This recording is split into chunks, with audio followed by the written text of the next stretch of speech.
नमस्कार. आता आपण पाहत आहोत गणेश पुराण अध्याय 21 आणि कालच्याच स्तोत्रामधला उरलेला भाग आज मी आपणासमोर सादर करीत आहे. विश्ववदना विघ्नेश्वरा मंगलाधीशा परशुधरा पापमोचना सर्वेश्वरा दीनबंधू नम नमे नम विघ्नहर्ता नमन एकदंता नमन गिरिजासुता नमन स्वामिया तुझ नाही आशा स्तुतीची नाही आशा तव भक्तीची सर्व प्रकारे तुझ्या दर्शनाची आशा मने उपजली. मी फक्त मूढ अज्ञान ध्यान तुझे सदाचरण लंबोदरा मज देई दर्शन कृपा करी जगदीशा. मतिमंद मी बालक तूच सर्वाचा चालक भक्तजनाचा पालक गजमुखा तू होशी.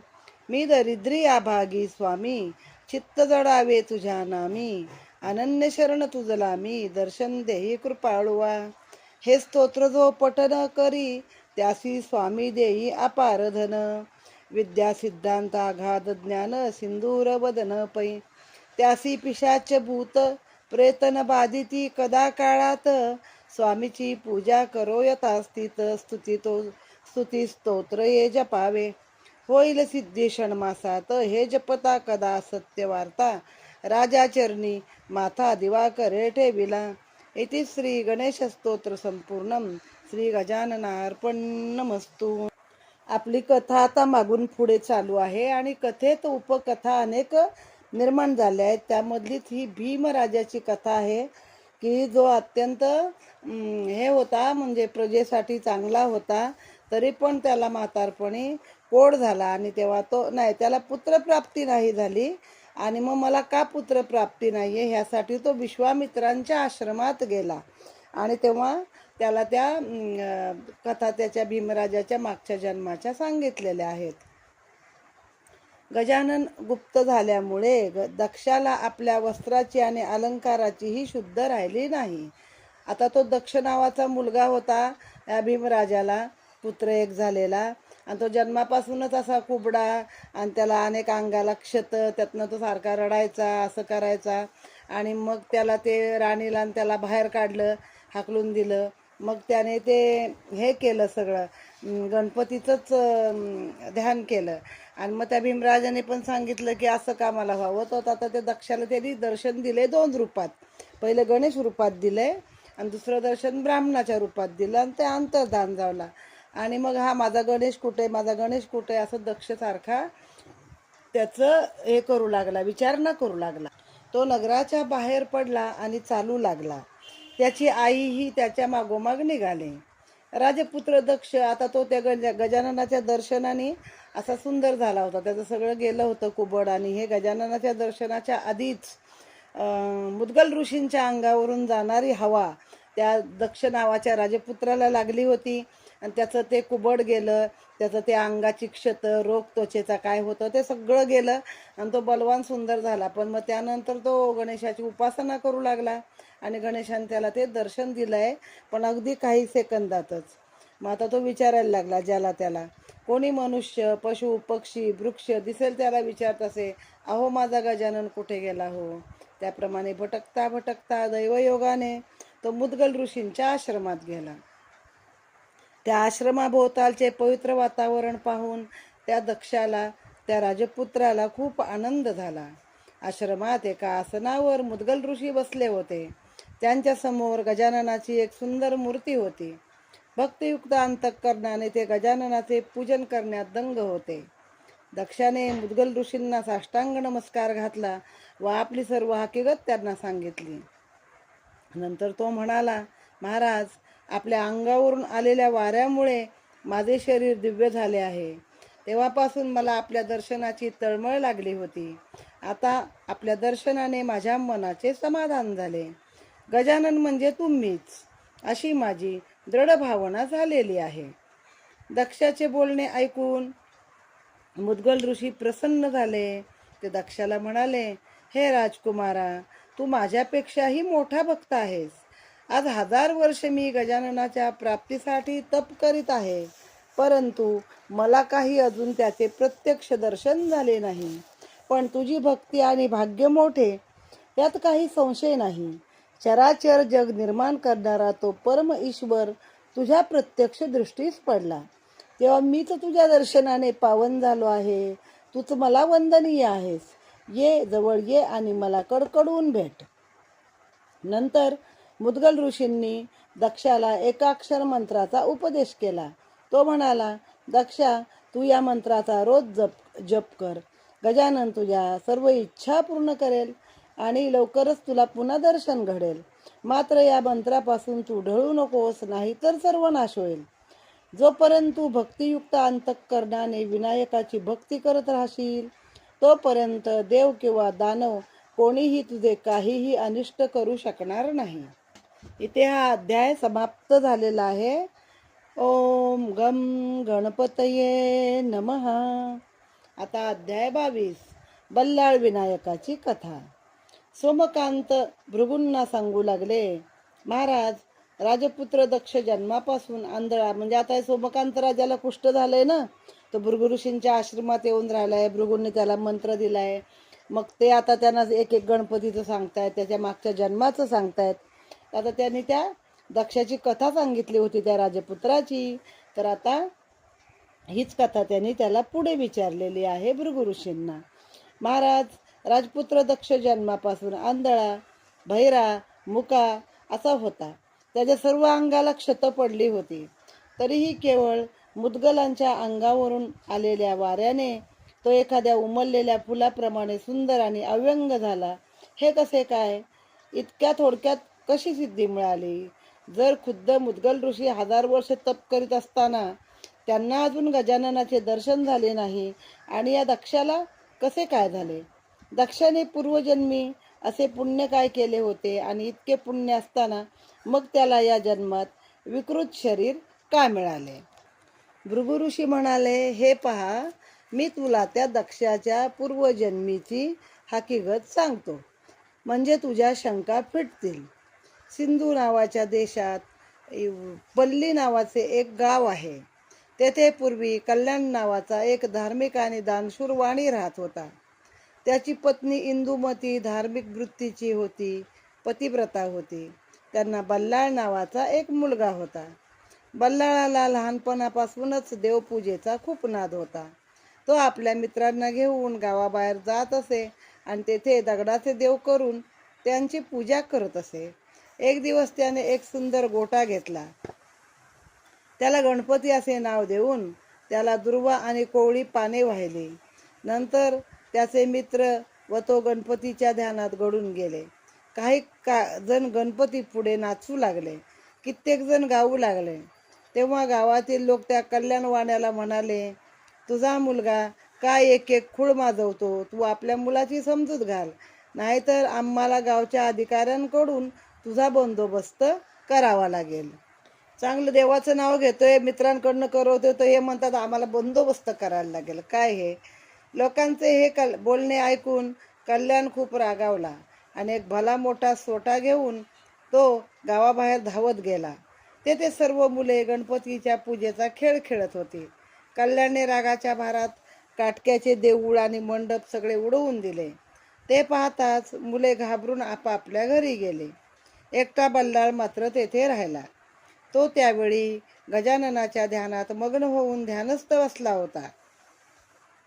ते पाहून कल्याणाचा रागाचा पार एकदम वरती चढला. त्याने सारा राग त्या बल्लाळावर काढला. सोटा म्हणजे काय? मोठी काठी एखादी, आणि सोट्याचे 4-2 रट्टे लगावून त्याने त्याला ओढले आणि एका झाडाला करकचून बांधून टाकले. त्यानंतर त्याने त्या बल्लाळाला, बिचारा लहान बाळ, ते त्याला बडवून काढलं. झाडाला बांधून यथेच्छ बडवून काढले. बाळाच्या अंगातून रक्ताच्या धारा वाहू लागल्या. तेव्हा कल्याण त्याला म्हणाला, काय रे, आता कोणता देव तुला सोडवितो तो मी बघतो. याप्रमाणे मुलाला बांधून आणि यथेच्छ चोप देऊन कल्याण आपल्या घरी गेला. इकडे बल्लाळाने गजाननाची स्तुती करण्यास सुरुवात केली.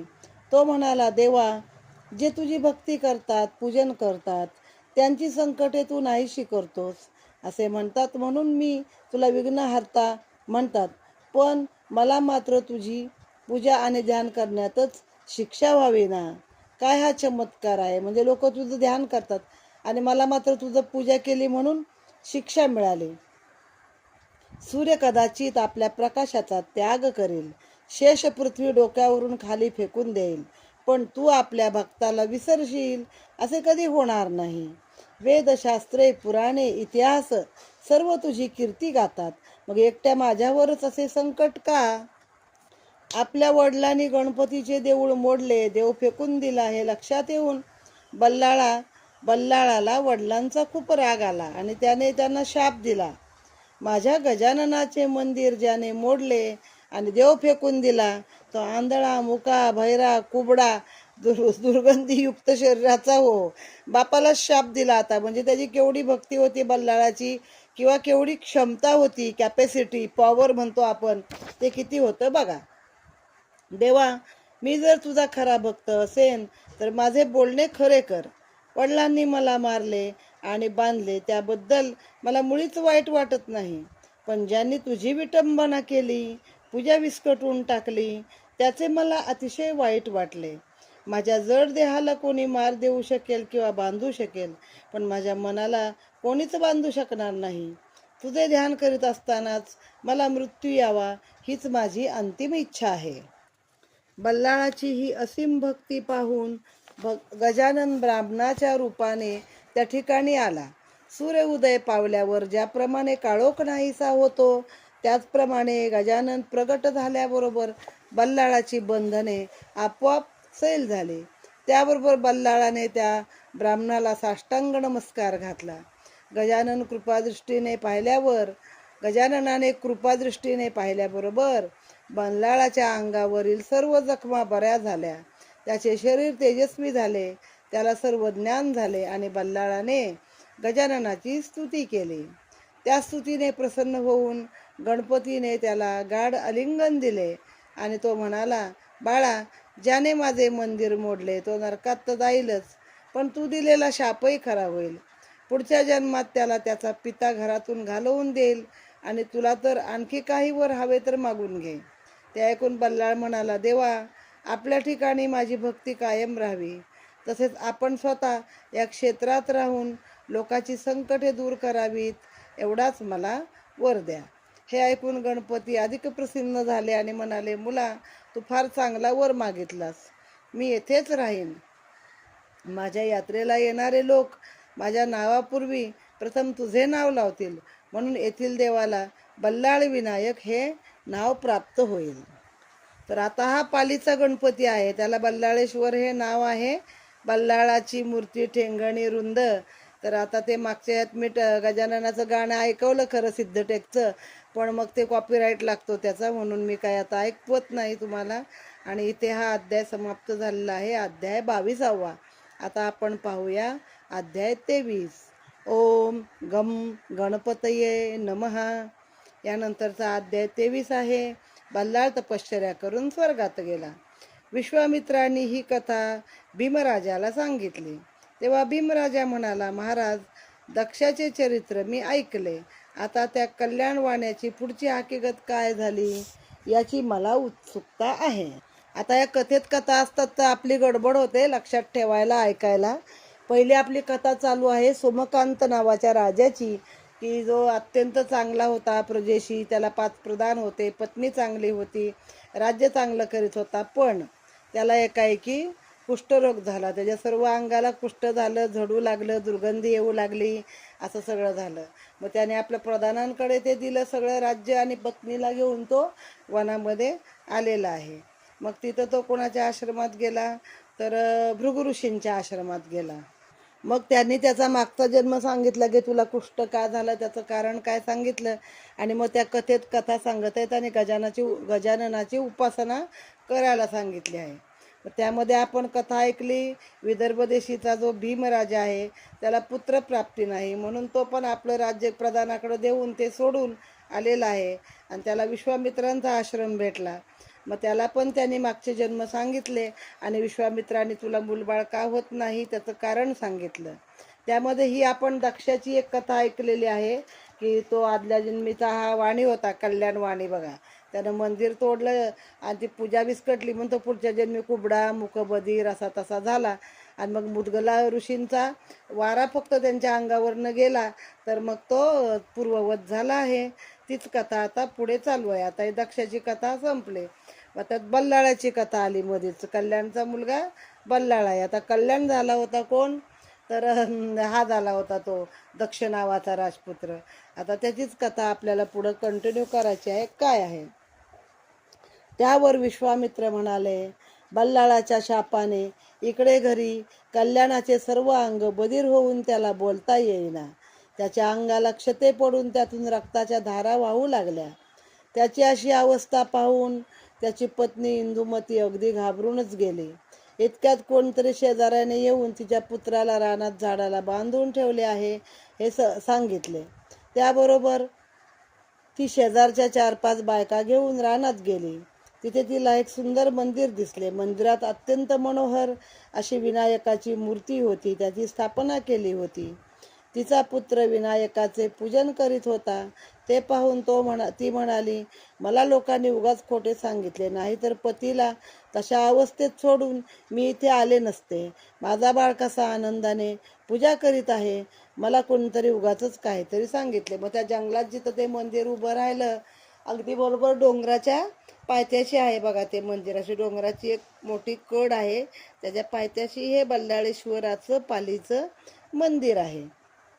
मग तिनं काय केलं, आपल्या मुलाला गाढ आलिंगन दिलं आणि म्हणाली, बाळा आता चल आपण घरी जाऊ. काय झालं काही कळत नाही. तुझ्या वडिलांना एकाएकीच कसतरी काहीतरी झालंय. तू चांगला शहाणा आहेस.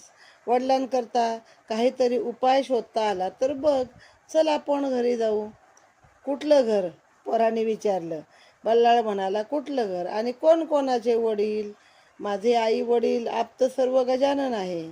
मी आपला देह गजाननाला अर्पण केल्यापासून मला सर्व ज्ञान प्राप्त झाले आहे. ज्याने देवाचे मंदिर मोडले, त्या देवाची अवहेलना केली, त्याचे फळ त्याला मिळाले. जो जसे कर्म करील तसे फळ त्याला मिळेल. मी आता कोणाला ओळखत नाही. माझे सर्व काही हा विनायक आहे.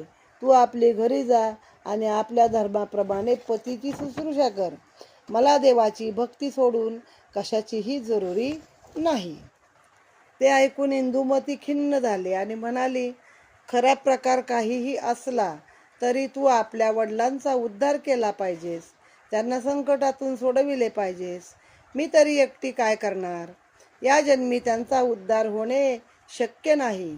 बल्लाळ म्हणाला, पुढच्या जन्मात तुला राजकुळात जन्म मिळेल. तुझे नाव तेव्हा कमला असेल आणि तुझा आताचा पती पुढच्या जन्मी तुझ्या पोटी येईल. त्याचे नाव दक्ष असेल. या जन्मातील पापामुळे तो उपस्तास आंधळा मुका बहिरा कोबडा असेल. म्हणजे ह्या जन्मात पण नवरा म्हणून सेवा करा, पुढच्या जन्मात असा पोरगा पोटाला येणार म्हणून त्याची सेवा करा. तिचा तर बिचारीचा काहीच अपराध नाही. या जन्मातील त्याचे वडील पुत्राच्या कल्याणासाठी तपश्चर्या करतील, पण त्याचा काही उपयोग होणार नाही. त्यामुळे ते रागावून तुला आणि दक्षाला घरातून बाहेर काढून टाकतील.